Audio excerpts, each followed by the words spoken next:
Is leaving your job worth it? It might be. Actually, a lot of the clients that we've been working with recently have left their job entirely without having a job to actually jump into. Maybe this is something that either you've experienced or you knew a person that has done this, and you might be considering this yourself as well. Well, in today's show, we're going to talk a little bit about asking yourself this bigger question: is leaving your job worth it?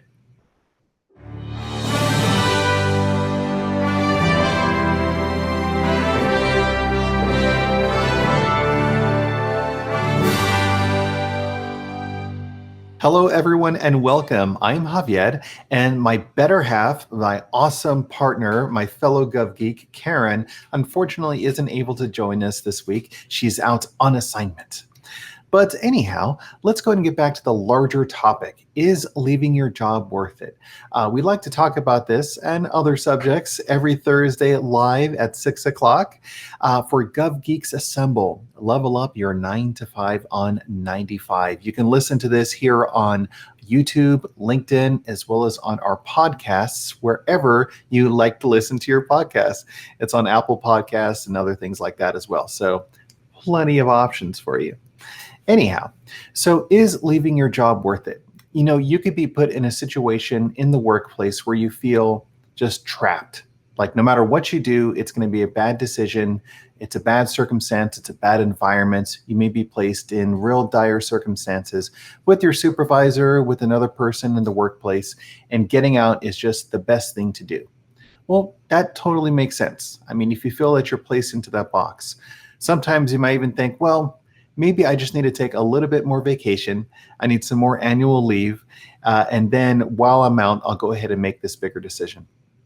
Sometimes it's just, no, it's not worth any of that stuff at all. And a person just walks in, turns in their letter of resignation, and walks out.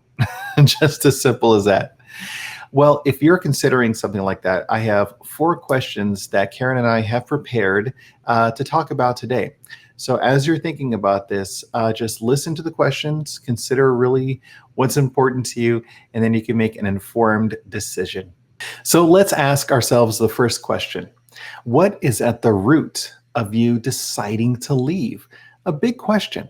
Now, you may experience where perhaps, okay, you have a bad supervisor, it's a bad work environment, it's a hostile work environment. Okay, absolutely. You may be taking different paths to consider how best to approach all of this. Perhaps you are having conversations with human resources, human capital. There might be unions involved, all of that sort of stuff. And yet, it might get to a point where you feel, this isn't something that I'm willing to tolerate anymore. So make sure, of course, at the very beginning that you're taking all of these things into consideration, that you're utilizing the system as best as you can to ensure that you're making the most informed decision. But ask yourself really, what is at the root of why you are deciding to leave?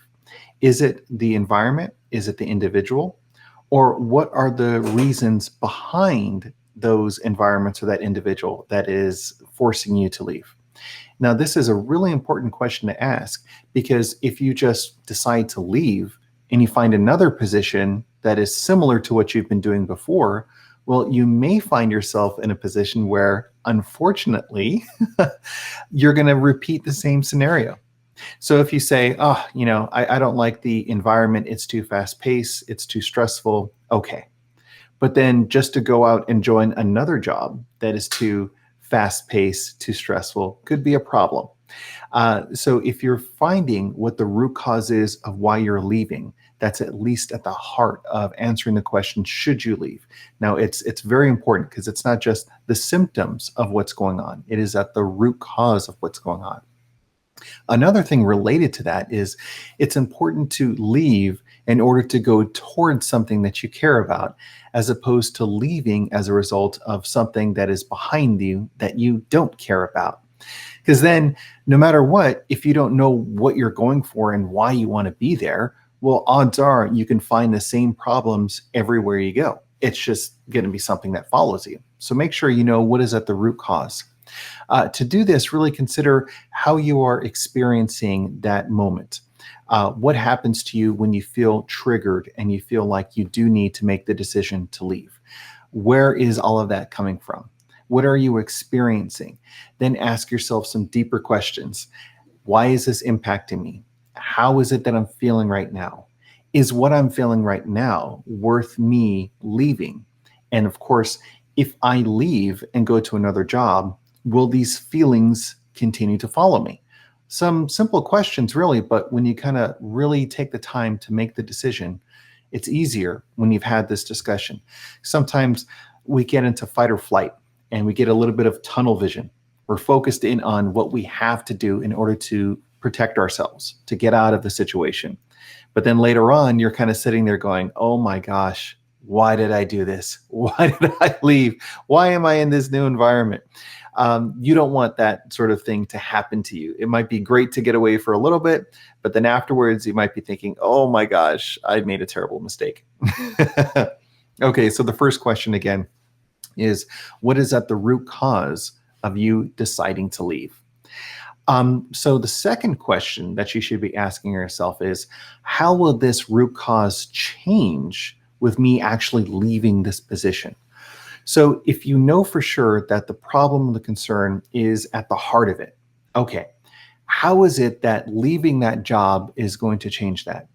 You could say, for instance, that, oh, it is just an individual on my team that is making my life very challenging, or it is my manager, my supervisor, my organization's leader, all of that sort of stuff. Sure, okay. So we know that that is the individual. But what is it about that individual or their actions, their activities that is compelling you to make this decision to leave your job? And once you know, again, what that is, how do you know for sure that the new job that you go to isn't going to be experiencing that same thing again as well? So if you are trying to get away from a job that is a micromanager, how do you know that the new job with the new supervisor isn't going to be a micromanager? Well, make sure that you're asking yourselves these questions during the networking process or during the interview process. You can't just straight up say, are you a networker or a micromanager? Because I don't like to be micromanaged. No, but just try to find from your discussions a good sense of whether or not that person is going to behave that way or that environment is going to behave that way. And if so, and if that is really what is at the root cause of why you left the other job, then you know for sure not to leave that job, right? Also, again, just by leaving the job, is that going to remove that from happening to you again later on? Because you may ask yourselves a different type of question. For instance, okay, if leaving won't necessarily remove me from a micromanager type of a boss, well, what are some things that I can do to better manage myself in my environment while working with a micromanager?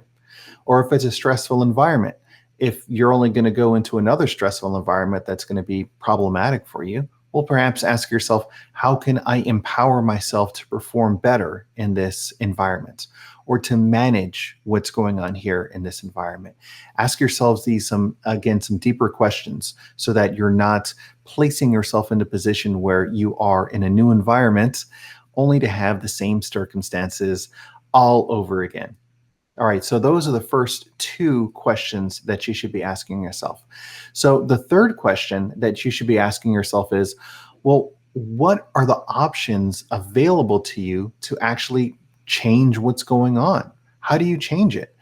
So if we know leaving could change it, all right, are there other options that you could consider that would change why this is bothering you or why there's such an issue in the first place?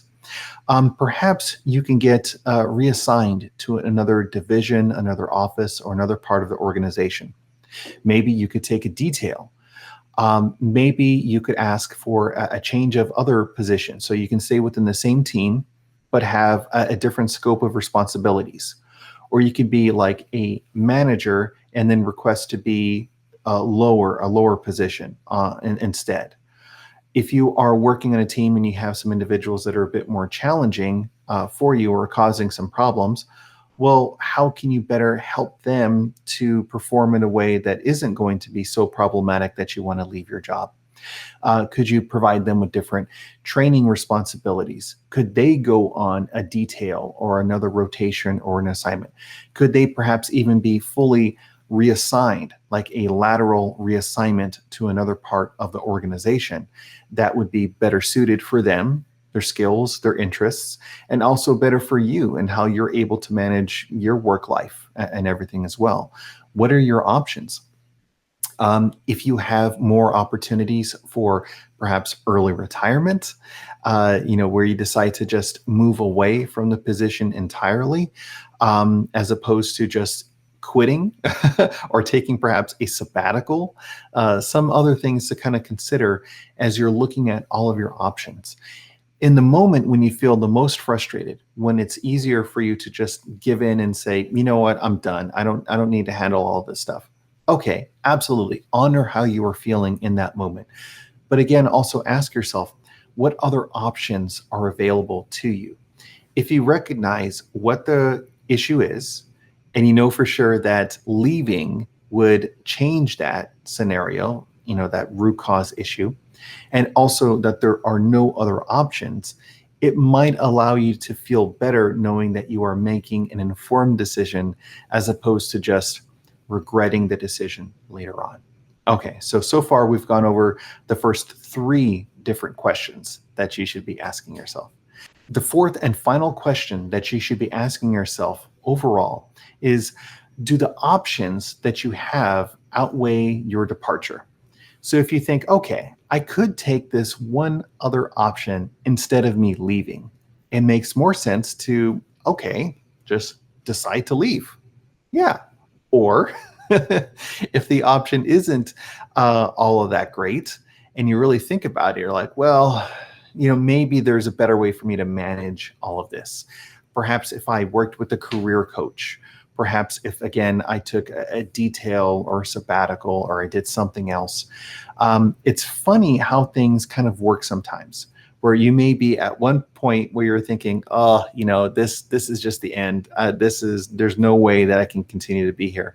I don't even need to have another job lined up. I know I just need to go. And I'm just willing to walk away from all of it right now. I'll live off my savings for a little bit while I'm waiting to get another job. Everything's going to be fine. Okay, but if those options aren't necessarily as great as some other options that might be available for you, really consider them. Think things through as much as you possibly can. Honestly, another thing to that point, when you're weighing different options, is to think, well, how can I best address the root cause of all of this as much as possible?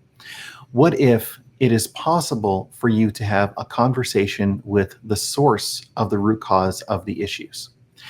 So if you feel that, again, the supervisor is the root cause of something, is it possible to have a conversation with them about how their behavior or their actions, their activities is affecting you?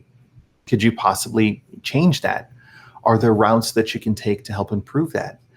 If it's the environment, say, for instance, you are feeling overwhelmed, or there is a lot of responsibilities that you have and you're just not able to do everything, or is there a way that you can talk to either process owners, colleagues, stakeholders, or others that are providing the source of a lot of the concerns, just to say, I'm experiencing these challenges getting this work done in the time that you have allotted. For me to get this to you in the best form possible, I need to set some boundaries in order to make sure that this works. Either time periods that I can turn around work products for you, or perhaps there is if there's a lot of back and forth in how the documents are looking or how they have been formatted, or a lot of little concerns, then maybe you can help institute a process up front where you can set expectations about, again, what the document's going to look like, what the timelines are, what the agreed upon standards of acceptance for the deliverables are actually going to look like. Try to be on the same page as much as possible with what you are feeling and experiencing and with what they are expecting of you as part of this whole process. Because if they think, oh yeah, this is a simple and easy thing, all it should do is, take maybe 5 or 10, 15 minutes for them to do all of this. When actually the reality is that it's going to take you a couple of days to do it on top of all of the other stressors that you have. Well, perhaps having a little bit more of a conversation up front is going to help you and help them to get to the point where everyone feels comfortable with the final end result. These are some things. These are like how you can go about managing things using soft skills or soft skill management in general of people's expectations, perceptions, all of that sort of stuff. It's good to have open and honest conversations. Now, if you have gotten to the point where you've answered all 4 of these questions, and then you've gone above and beyond, and you've tried to address them in any means possible, by having conversations directly with the people, building processes, procedures, setting expectations, all of that sort of stuff, and you still feel like you're being placed in a position where you can't necessarily stay in that position, well enough for a long time, hey, there is nothing wrong with respecting your well-being, respecting who you are as an individual, as an employee, as a person that is committed to doing the job. And if you feel that you need to walk away, then hey, you've tried everything that you could do at that point, and you could at least have that degree of a clean conscience, knowing that you've given everything that you possibly could to make everything work. And it just didn't. It could have been the best thing possible that you gave. And so then later on, even if you're experiencing something that is negative after you've left, say again, you left the job without having another job to go to, or you're living off savings and then all of a sudden other things happen and you're really strapped for cash at that point because you are placed in a position where you can't make ends meet. It's a very difficult position to be in. But you can reflect back and think, at least I know that I did everything that I could to identify this being the right decision. You knew potentially what you were getting yourself into, and yet you still made the right decision because you can only make the most informed decision that you can in the moment, given what you know about that moment. And having answers to all of these questions means that you've gone through all of that stuff. At least you know it. I mean, it can be a bit scary. And this seems to be, kind of a challenging topic because, it's a little bit different than some of the other topics that we've covered on the Gov Geeks with, resume strategies, networking strategies, other things like that. But, we are really getting at the heart of some bigger questions. Is this time for me to leave? Do I need to quit this job? Do I need to quit this job even if it means that I don't have another job to go to? Yeah, these are some serious ones that are there. But really that's why it's so important to have these discussions and these conversations. A lot of times as we're working with clients, as a career coach and helping people with career strategies, resume writing, all of that sort of stuff, there's this idea that they've gotten to the breaking point and now they're in a position where they feel, oh my gosh, just so much pressure because everything is terrible around them. They know that they need to go, but then it's like, oh, well, am I valued enough? Am I marketable enough? Are the positions that I'm looking for actually something that are viable? I mean, is this something that I'm actually qualified for? These are some of the bigger questions that then you begin kind of asking yourself, because what happens if after you leave, you spend a lot of time applying and you just can't find a job anywhere? Or you've made the decision, yep, it's time to go, but I'm going to wait until I get this next job in my hand before I do walk. Then you're asking yourself, oh, why am I not getting called for interviews? Why isn't this happening? How prepared am I to leave this position? And if you're not getting as much progress as you had wanted, well, then you're going to start running into more frustration. And that's just going to compile on top of all of the other frustrations that you may have had. It could have started off where you were feeling, oh, I'm frustrated with this. I'm going to leave this job and I'm going to find something better. Awesome. But then all of a sudden you're in the position where you're thinking, oh man, am I actually even qualified for this other stuff? I thought I was great. I thought my degrees were good. Why is it that I can't get the type of job that I know that I can get? Then you're placed in another situation where you're starting to consider, okay, is leaving the best thing? I know that the environment isn't good, but I also know that the odds of me finding something better or different aren't all that great. So what are my options? Where am I at now? And this could be a bigger thing to really think about. That's also why it's important to make sure that you are making the most informed decision as you possibly can. So have conversations. If it's not with the Gov Geeks, have it with other people, friends, family, or other professionals that could say, yeah, here's where your qualifications are, or here's the career strategy that would work for you.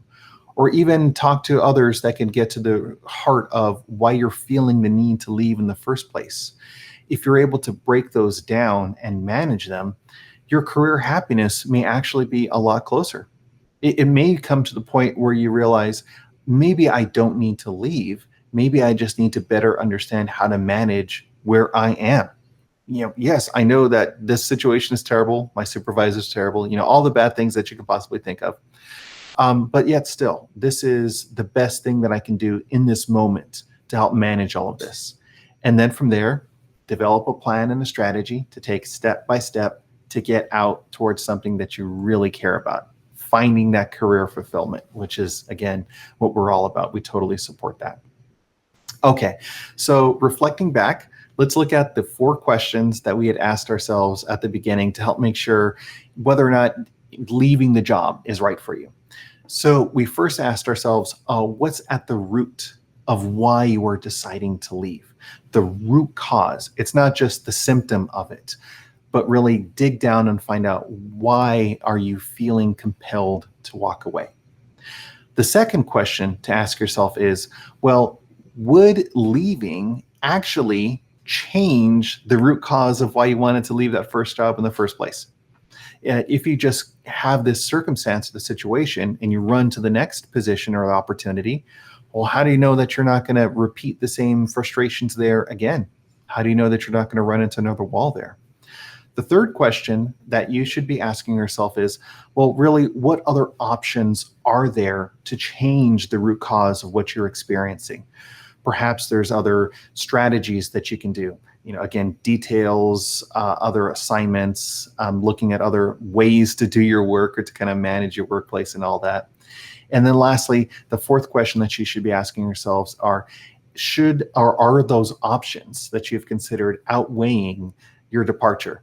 So if you know for sure that these other ways are going to be better than you actually leaving, well, maybe you should consider managing those other ways instead of actually just, hightailing it out of there. And at the end of the day, if you've gone through all of those and you realize that, yes, this is the right decision for me to go, at least you are making a well-informed decision and you can feel good knowing that you've made the best decision that you could in that time. It might be something that you're still going to regret later on. You never know. But at least you can say that you did everything that you could. So that would reduce that degree of regret that you might be experiencing later on.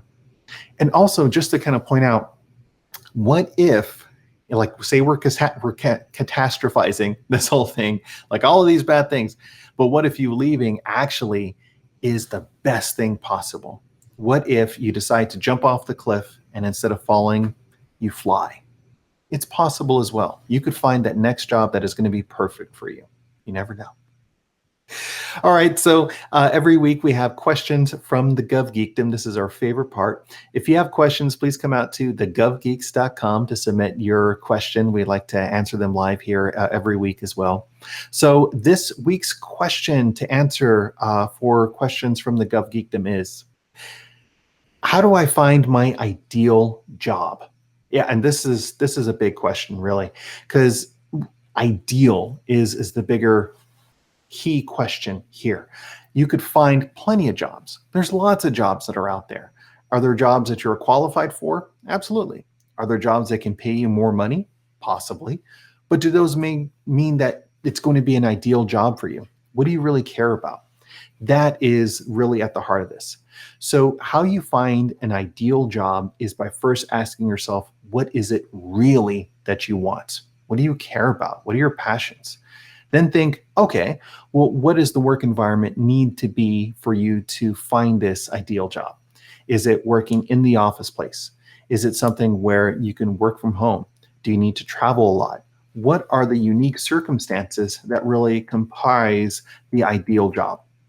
Once you've gone through everything that you really are passionate about and what you care for, and you found all the different types of ideal work environments and everything, including pay and all the other great stuff, then ask yourself, where is this job?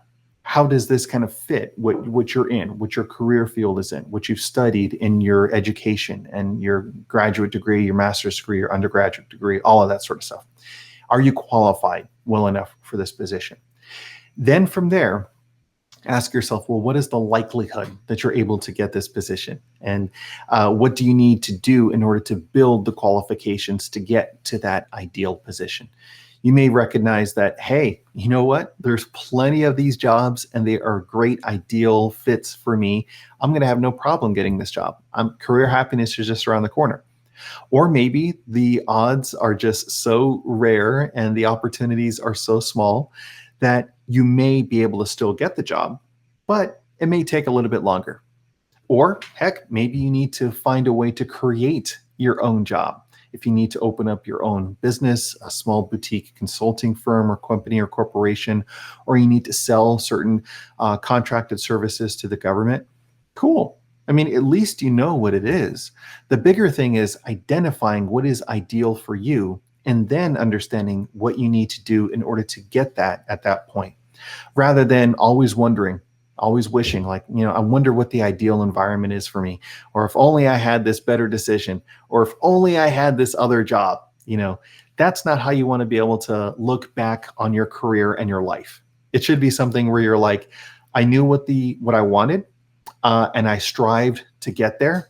And even if you didn't land it perfectly, at least you know that you did everything that you could to get what you wanted, because it's something that you really cared about.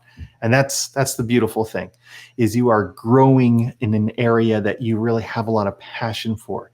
So no matter what, you're definitely enjoying the journey. And that is awesome.